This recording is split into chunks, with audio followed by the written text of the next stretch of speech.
What's up, you guys? So today I'm going to be doing a hair cutting video. Since people keep asking for my haircut, I don't have anything like specific that I do to it, but I'll just show you guys. It is wash day, so I'm going to go ahead and wash my hair. If you guys want to see my wash day routine, you can find it on my channel. I'm gonna go get my hair wet because that is how I like to cut my hair, and I'll be back. I'm going to just brush through it.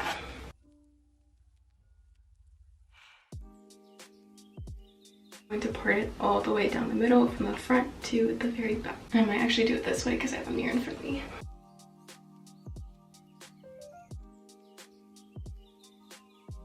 Just checking to make sure I got it all the way down the middle. And I did. Looks pretty good to me. I've been doing this on my hair for years and I've never had a problem, and I've made sure to teach myself and not cut too much before cutting, which is key. And if it doesn't work for you, then don't do it. It's as simple as that. So yeah. So some good ways to know if your hair needs a trim is if, or at least how I notice, when my ends dry faster, when they tangle faster, and if you see a lot of openings in your hair at the ends, or it starts to get a little thinner, then you probably need a trim. These are some facts that I have heard and seen from stylists and that I have researched myself, and I do find them to be pretty true and pretty accurate. So that is some of the ways that I follow to make sure that I'm cutting my hair. I don't know if I would say I cut my hair regularly. I would say like I go a good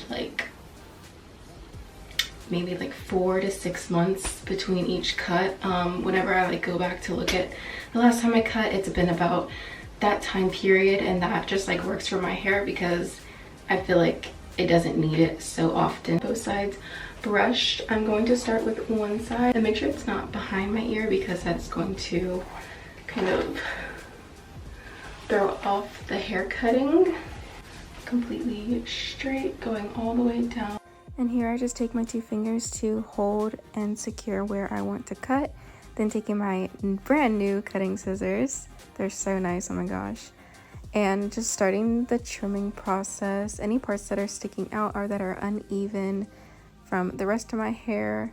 And also, just because like I said, my hair dries faster when the ends are dead, I'm able to tell which parts need more attention. And see, here is the thinning part that I was talking about. You're going to be able to see this and feel this in your hair.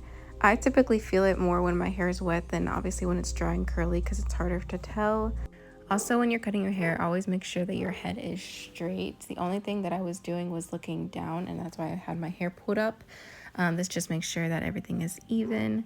Here, I'm getting ready to cut the other side, and you can kind of see where it lets off and the length difference of the 2 sides. And I already cut the other side, and so now I'm going in to make sure that both sides are even and perfect anything that is wrong. And when I did the other side, I just did little by little, same thing that I did for the side that I showed you guys.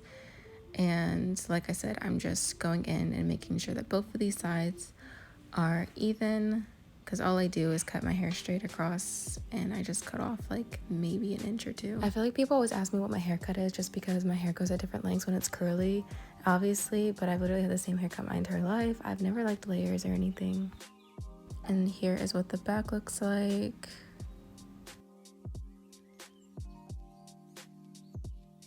Back, and my hair is dry. I feel still refreshed. I don't know, after I have a haircut, it's just it feels refreshing. It feels like after that shower. I feel like after a shower refreshing for me personally. I don't know. But now my ends are nice and healthy. What it looks like from the front.